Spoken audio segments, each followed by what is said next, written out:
Hello and welcome to Identirati Office Hours. I'm your host, Mike Schwartz, founder of Glue.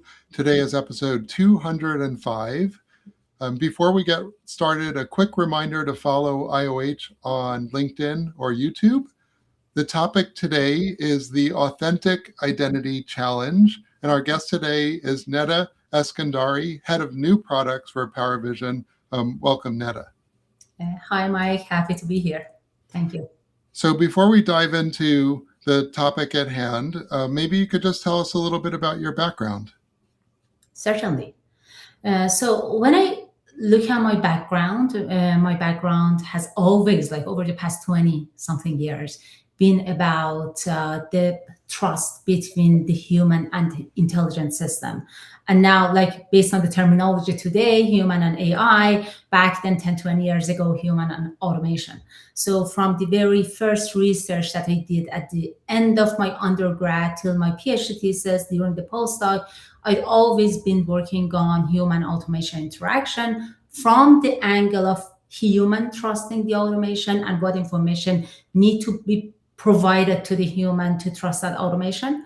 Then in industry, I started working on computer vision, which is basically around machine perception. And I found my way into identity and basically like digital identity, which is exactly the same story. So it is about that trust between human and automation or intelligent system, but it is basically how that system can trust the human. What should be provided, what information should be provided to the system so that the system trusts the human before being able to verify that. And to me, that is an amazing field, given like all of the progresses and advancement that we see in the past few years. So you received your PhD, so you're actually Dr. Neda? Yeah, but yes, a while ago. I forgot about those days. But PhDs don't prefer to be called doctor. I feel like only medical doctors like to be called doctor. Exactly. My son sometimes say, "You are not a doctor. Like that is that doctor is a doctor." And I said, "Well, I don't have any claim." You don't have enough Band-Aids to be a doctor. Yeah, exactly. So, okay, a little bit more for context, because the audience here is, we say identirati, but people, focus in identity and authentication. And biometrics is a whole big area that's very intimidating, has its own conferences, it's so big. But there's been a lot of work recently from the government in collaboration with this topic. And so could you talk a little bit about this thing called the Remote Identity Validation Rally, or the RIVR? What is that exactly? River, the DHS River. Actually, I'm glad you brought it up. So the whole point of that, I actually take a step back before talking about it. When you develop a system, specifically in biometric identity, you need to prove to your partners and customers and the industry that your system is working well. And at the beginning, like there were certifications. Certifications are very important, like things like iBeta, Ingenium, Bixelab, in different geographies, in like US, in Europe, in Australia. We have them everywhere, and they matter so much. They basically look at standards. They come up with the ways of testing different systems that then they provide, like, for example, certifications or what is that? The basically like certification, not exactly certification, but letters of conformance to the vendors, that vendors can decide whether to publish them or not. They are very important, necessary, but they are not enough. They're basically like, what they do is that they set the stage, they allow you in a building. They say that you are having some minimum requirements, but looking at the feet of people that are standing on a floor doesn't allow you to understand how tall they are. Now, when this governmental thing came, it is more like NIST. What NIST does for in its FRVT challenge, that they do head-to-head comparison. For example, NIST between different vendors. Everything is published. You know how you did compared to the others. Partner can go and take a look at them and choose what vendor to go with. DHS River is exactly the same. So basically, partners submit, like partners, I mean vendors, submit to DHS River. DHS River have different tracks. One was for selfie to identity document. The other one was for presentation attack detection. And basically what it does is that it does head-to-head comparison. So while they anonymize the vendors that have participated, they basically publish all of the comparisons between how these vendors did, and you can basically decide to disclose who you are. And that is very important because basically it creates that trust. People can go and see how you did in, for example, in such a head-to-head comparison, and decide whether you're good enough within industry, where you are standing, and decide whether you are a good vendor for them. Okay. So I'm going to dive into this topic a little bit in the middle and ask this question, because you mentioned PAD, presentation attack detection, but these terms can be very confusing. And I'm wondering if you could talk about the difference between PAD, liveness, and deepfake detection. Like, are these all the same things, or are they different ways to say the same thing? Well, if you go, even if you attend the events in the industry, you can see that like people use them kind of not in a very unified fashion. And it is basically on us. Like, I think that it is time for the industry to come together and put the terminology together. That is why we've put like authentic identity around all of them. So but authentic identity or liveness even, when you are thinking about it, is not just one topic. It is proving that in the digital world, the information that you are receiving is authentic. Now, the attacks that can happen are different types. Like basically on a high level, they are twofold. They can be physical attacks, they can be digital attacks. Physical attack is PAD, which is basically presentation attack detection. It is all about people like using paper images of other people in front of the camera getting in. In more complicated cases, they can be like 3D masks.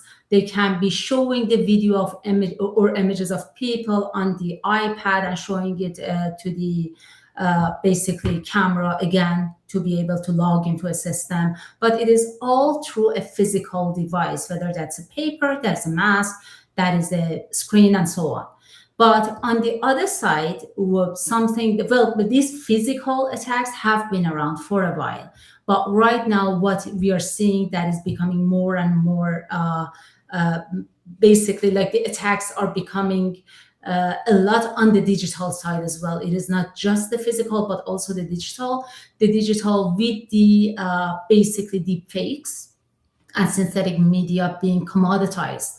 So right now, everybody has access to a tool that creates a high quality image of somebody else, whether they exist or not, whether that's a deep fake or not. So that all goes to the digital side. And that comes down to two categories. One is the content or the payload, and the other side is the cybersecurity side of the problem, and how these content is being transferred to the system. So yes, when we are talking about authentic identity, if we want to have a good framework around around it, it will be physical and digital. Physical is PAD, digital is deep fake and injection attack detection, basically. And we need to do these in different layers if we want to make sure that we are creating enough protection. Okay, so I think I understand. So the presentation attack.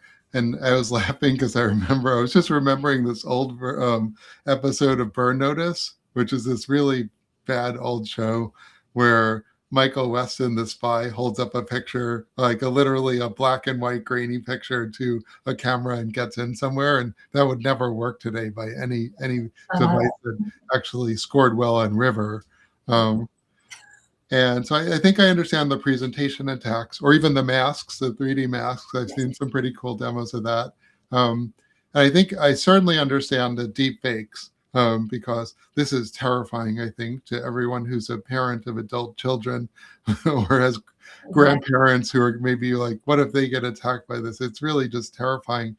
But I was wondering, the middle one, liveness detection, um, what does liveness detection detect, and what does it sometimes fail to detect? So liveness before this, like people would use it interchangeably for even we did that for presentation attack detection. But it's better that these days we stick to presentation attack detection, deepfake, and injection attack, and they all come under the umbrella of liveness because that is the proof of something being live. So again, like I believe that's the answer, right?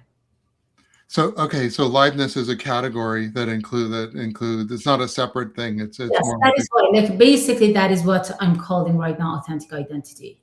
okay, um, and so these systems are, they're. I hear that they're not perfect. Like it's still better actually probably for it to do in-person identity proofing if you really want to be sure. And I have to say, here at Glue, as an employee onboarding process, we've actually gone back to in-person identity proofing, because we're like, we just don't know anymore unless you actually like see the human in the real world. Um, but so I guess my question is you know can you actually deploy these systems in production, but somehow they're still not safe?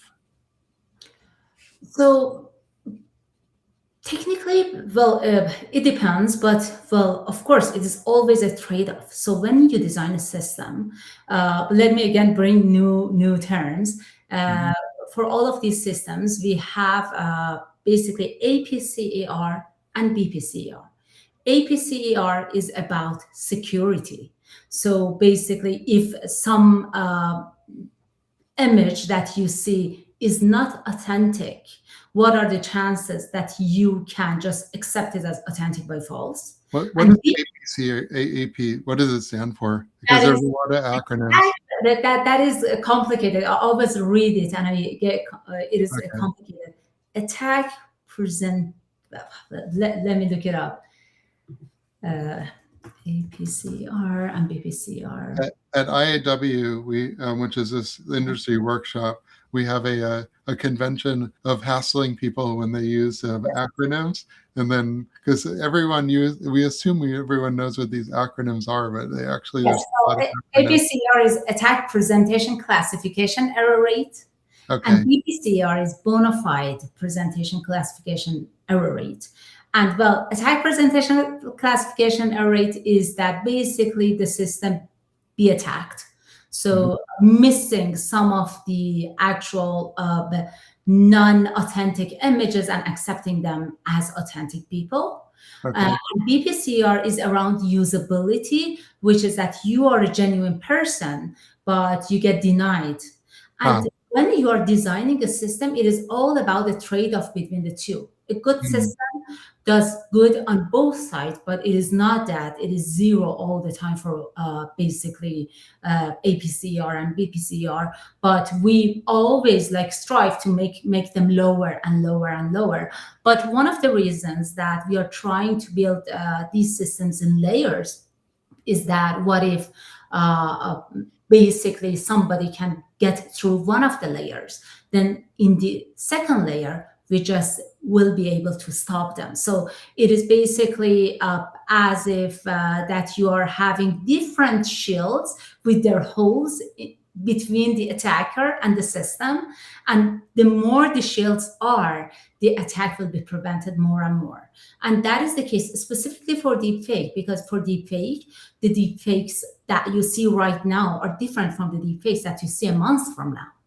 Yeah. So you may just create a robust, strong deepfake detector today, but it might not be as effective 2 months from now if somebody is using methodologies that are newer that your system haven't seen. So in those cases, you need to have different layers to make sure that if something passes, you'll be able to catch that. Right. So an individual technology might be 95%, but if you combine that with maybe a second phase or a second mode, that's also 95%. And as long as it has different weaknesses, you can really start to get more assurance. Is that what you're saying? That is what I'm saying. And different like industries may have different risk, basically tolerances. Mm-hmm. So what happens is that in one industry, security might matter most. In another industry, usability might matter most. So basically, when you design this system and give it to them, they can tune the threshold so that they get higher security in the price of losing some usability, or vice versa. So if you're maybe payments, you need higher level of security. But if you are in, I don't know what industry, but in some industries, you might be able to trade off that. Chess.com. Yes. And just lose some security for usability and say, okay, so nothing big deal happens, we are not under attack, and so on. Right. I actually saw, my son showed me a video of Peter Thiel, who of course is a famous investor, and somebody has a chess.com account, Peter Thiel, and it seems to be authentic if you look at who he's connected to and who he plays. But I mean, is it? Did they really identity proof him? And Yes. is it really that important that they did anyway? Because according to the video, he's not a very good chess player. So, okay. I guess let's pivot a little bit to the certifications. I mean, ideally, we read these certification reports and we get some confidence about the technologies that we're using. But the certifications aren't all created equal, and the results can be confusing. There was a SOC 2, a very famous, I think it was, I forget their name, but they would basically do SOC 2 certifications, and apparently they weren't checking anything. They were just taking your money and giving you the SOC 2 certification. This happened to a YC-backed company. And so which certifications do you think, which certification gives buyers the most false confidence? Like, which is the most confusing certification? So, that is a tricky question. I cannot say which certification gives us the most false confidence, because we generally don't don't try to get those. But what we do is that we actually find those which are best of breed in the industry and go about them. And as I said, I maybe like a few minutes ago, I got ahead of myself, but iBeta, Ingenium, and some other certifications, they're like depending on what you are trying to test. iBeta and Ingenium are about presentation attack detection, and I brought them up because we are talking about authentic identities. So these are some well-known, totally based on regulation processes that are lengthy processes, and they test the systems and they basically do conformance testing for presentation attack detection, and will provide the letters. And on the other hand, we have like the head-to-head comparisons like NIST or DHS River, whether on the selfie to ID match or on the presentation attack match, track, that they do a more rigorous. They are basic gold star, because you can go to them and see how you are doing within, like how your specific like vendor that you are interested in is doing within the industry. And because of that, you can see that not all the vendors who participate in them, not in this, they cannot not disclose themselves. But for example, in DHS, you see that not many disclose themselves. I believe only a couple of them vendors disclose who they were because they did good, and you can see who is shining when you look at these head-to-head comparisons. So there are two different things totally. Uh, those which are based on the regulation, they are intense, but they show you, basically show the vendors who got the minimum requirements, and the other ones show how you compare with the other providers. Interesting.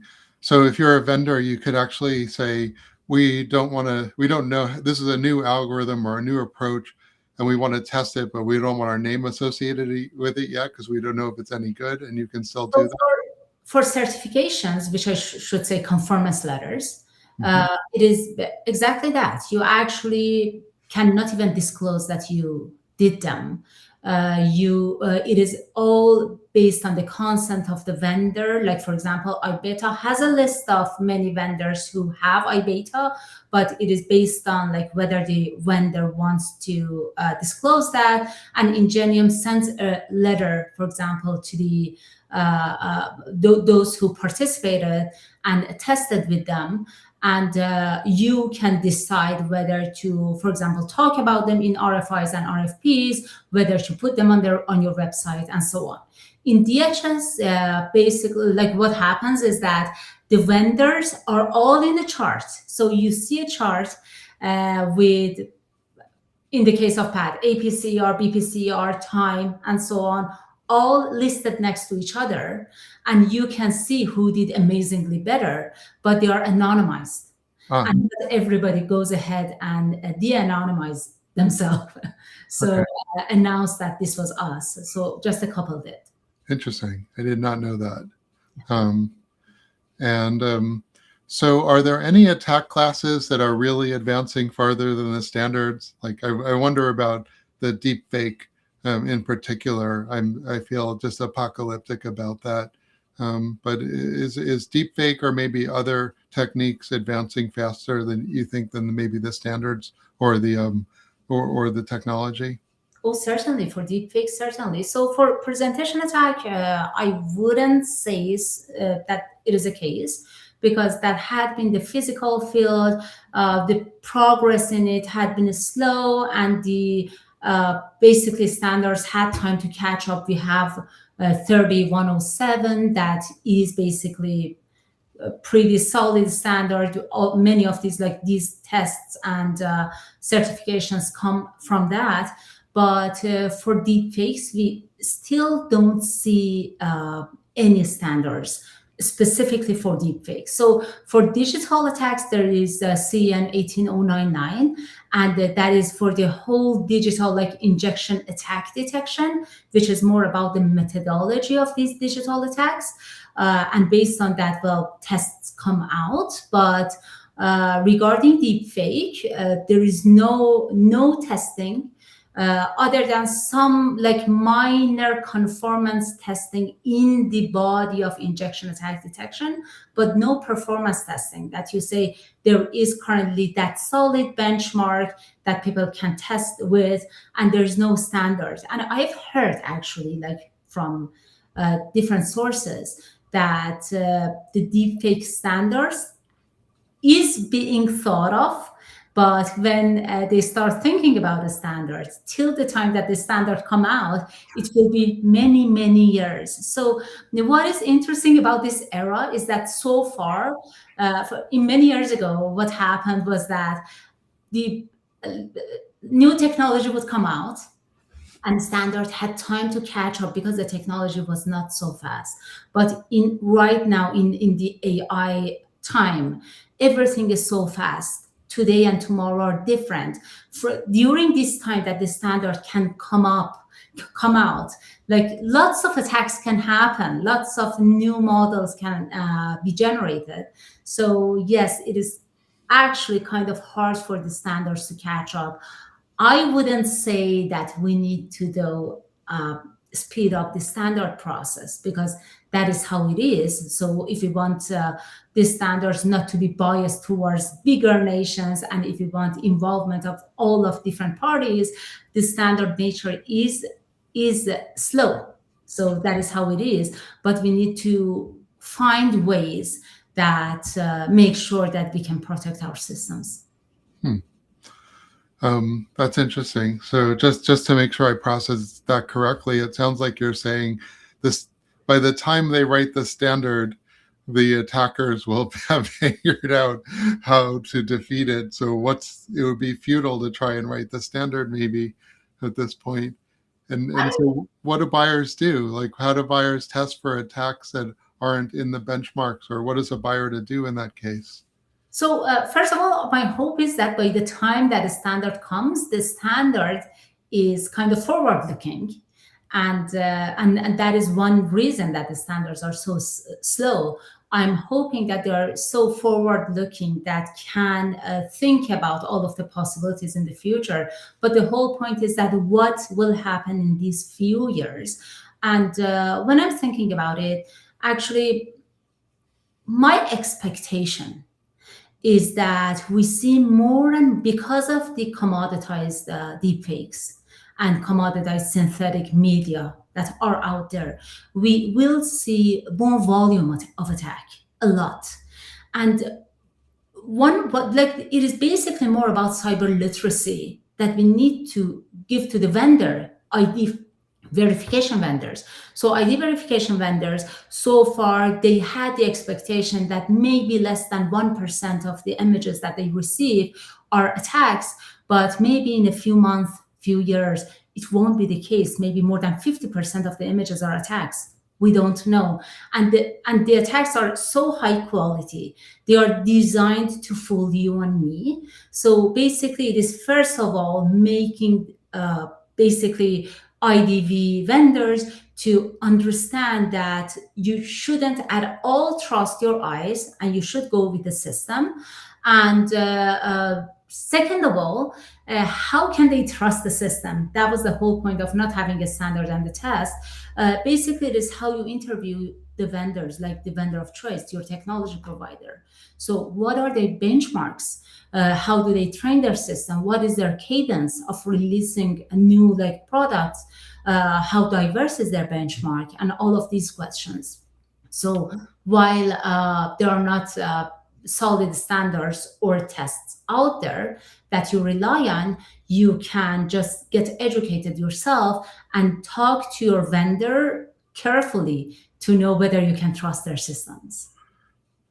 What are questions that would make a weak vendor squirm? It is actually like if they want to be honest, the two things can be how often they release new like deepfake product, for example, and their benchmark. Because well, what we expect is that the vendors have like benchmarks of millions of data points with many different methodologies, many different all possibilities that may exist, and with breadths and depths. So not that you say I have I won't get deep into that because I think that that can get too technical. But the point is that a not good vendor or not so professional vendor will not benchmark their data, their models properly, and will not benchmark them with diverse enough data sets of deepfake models. And that is what matters a lot. So you need to get to the bottom of what they do, how they, when they claim that this is our APCR, this is our BPCR. So how do they claim that? On what data set they do that? What type of augmentations they had there, and all of these things. So it's really buyer beware. You really need to be an educated buyer to understand exactly what you're getting. Exactly. I've heard a little bit about passive biometrics. I guess maybe where you're not actively, trying to do something, but it's just watching you. Is that a more effective technique? It certainly has good usability because the user doesn't know what's going on, but where does sort of passive detection fit into this conversation? So passive detection is actually very much about usability, and it matters so much. Now, before, like even a few months ago, not many years ago, people were thinking that active was the best, and you only can do active. Otherwise, with one image, you can just get away easily and trick the system. While, for example, DHS River that you brought up at the beginning, it showed that the basically like Paravision, like I didn't want to name the vendor, but Paravision, which we are doing the passive liveness. We were meeting all of the DHS River goals, and our basically numbers were even better than the passive vendors. So it is about all of the thinking that goes behind the system. An active system can work amazingly. A passive system can work amazingly. It is all about how you design the system, what team do you have, how you benchmark the system, and how fast you react actually to the flaws that you see in the system. The vendors who just have some solid thinking and say this is what we do, and we are not changing anything, they won't get anywhere. But when you see a flaw, when you see some bad ranking somewhere and jump on it and fix it, you are the system that is winning, whether you're active or passive. But the beauty of passive is that it is so usable. So when I'm thinking about passive, I'm mainly thinking about elderly adults. So it is not, when we are talking about the bias in face recognition, it is mainly like about the races or gender. But in basic, like these authenticity checks, it is very much also about the age, because those older people, it is already like they don't have that digital literacy. It is so hard for them to work with the system. And when they need to just turn their head here and there and look up and down and smile, it can get really confusing for them. So when it is passive, when you say just take one selfie, we use that to authenticate you. We actually use that to make sure that you are a real human, and use the same picture to authenticate you. Then it will be just super easy for them to use. So in terms of usability and non-bias, a passive system has that beauty. Are there some use cases where active actually still has an advantage? I cannot think of, but honestly, as I say, like till a year ago, maybe many people could claim that active is better because there was no proof that passive can be better. But right now, with these head-to-head numbers that come out, right now I cannot think of any that necessarily active should be better. So, well, but I might change my view like in a few years, but right now, no. Like I find passive as strong in security and more strong in usability. Even more strong. Like the numbers that we saw were more strong in security as well. So, like the whole point is designing of the system. Like how do you, who are your team? How do you design your system? What do you think about? How do you improve your system and all of that? So there's a lot of jargon in your industry, and I just want to throw one more piece of confusing jargon at you. Demographic lookalike attacks. What is this, and does it change the risk model at all? Okay, demographic lookalike attacks. Interesting, you brought it up. It is specifically for that DHS River test, the selfie to basically ID pass. That was regarding the face recognition and matching the selfie to the identity document. And they had tested a normal benchmark of diverse people. But when they did that and they had the results of basically false matches, false non-matches, and so on, they also had a deeper look on the demographically similar people. And that is because, so say, we have like people of different genders and different races. It is very like much easier for any system to say that they are not same as each other. But say you have two, like another white guy, for example, that is almost your age. It is harder for the system to be able to differentiate the two, like you and him. If a system can My doppelganger, basically. yes, almost like I'm not talking about identical twins necessarily, But when you are within that cohort of race, gender, and age, Mhm. the similarities are more and more. And if a system not only does great on all on a diverse benchmark, but on these specific cohorts, it means that that system is strong. So if you're running that system within a village that everybody can be relative to each other, it is not that it necessarily goes wrong because of all the similarities. Hmm. So your twin probably can pass your biometric, your identical twin, I should say, probably would pass the biometric, the liveness detection and everything. That is a tricky question. So if we even look at that, it is uh, working on the twins is a very specific case that you need to design your systems for them. But generally, you can't believe that when you're working with a good face recognition system, you get surprised every day. So, for example, we had a partner who was interested in full face tattoo. And I didn't expect that, but I found a rapper that I had the image of him with no face like a tattoo and full face tattoo, and we could match him perfectly. And it was Interesting. just so amazing every day. Like if you have designed a good system, you get surprised every day by the capabilities. So I personally have tested these full face plastic surgeries, and you get good level of matching if you have a good face recognition system. So and record like I personally haven't tested myself. If I had an identical twin, I would have, but I didn't have, and well, I didn't do that. Yeah. Interesting.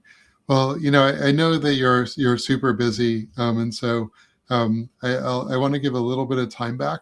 But before we do that, maybe I just want to make sure that you have a chance to say everything you want to say. So, do you have any last thoughts or for the audience? So actually, I want to say in this, this is right now such an interesting time because our life is becoming more and more digital, and the number of attacks, the digital attacks, are becoming more and more. So the vendors, when they want to choose partners, technology providers, to harden their systems, they need to know what to ask for. So what I say is that it is basically like a decision tree. It is not just one question that they need to ask. They basically should first ask that, is a domain that I'm interested in and want to find a technology provider in mature enough. And if it is mature enough to have like independent tests and so on, then the question would be: is there a head-to-head test, and have you basically participated in a head-to-head test? It is not just about certifications. As I said, certifications are important and are necessary, but they are not enough. So is there a head-to-head test so that we can compare that within industry, how you're doing? And if it is not mature enough, something like the fake that we talked about, the questions goes back all to the vendor. How do they train their system? How do they benchmark their system? What is included in their benchmark set? How frequently they update their benchmark set? How diverse are the methodologies and so on. So when you do that, when the basically like system integrators or those who are looking for a biometric provider ask these questions carefully, then we make sure that all our digital world will be safe enough. Okay, I actually have one more question. Sure. How do I know you're really Neda Eskandari? Oh, you wouldn't know. I don't. You wouldn't know. I actually have this question all the time. Right now, it is interesting. Like 10 minutes before this call, somebody calls me on the phone, and they were talking very good, but kind of very polished. And I Mhm. said, "Are you AI?" And they said, "No, I'm a real human being." And I was not sure that, because I have done that, and then they started saying yes. But right now, they can be more trained to say that, no, I'm a real human being. So right now, I don't know whether I talk to an AI or a real human being. So unless we shake hand and have a coffee, you won't know. I think you have to ask, can you give me a recipe for pasta bolognese? Yes. Well, they learn to, yeah, to say that, no, I'm a real human being. I won't be able to answer that. Cool. Okay. Well, let me just quickly announce the next episode, which I'm excited about. David Birch. This is going to be a very quick episode on an article David wrote about non-fungible Bitcoin, which means that, is it your Bitcoin or is it just like cash? That you don't care what serial numbers are on your. But David wrote a really interesting article about this claim that somebody's Bitcoin was stolen and they could track it, and it relates money to identity in a way that previously didn't happen. And so David, he loves this topic, so he agreed to do a quick episode with me on this. So please join us. That'll be Thursday, or is it Thursday or Friday? I think it's Thursday. Yeah, but it's going to be really just a quick episode. And I think that is it. Oh, one last thing, quick reminder again, if you're still with us, follow Identity Office Hours on LinkedIn and YouTube. We're trying to get to 3,000 followers. And with that, I'll say, Netta, thank you so much for joining us today. Mike, thank you, Mike, for having me. And thanks, audience, and we'll see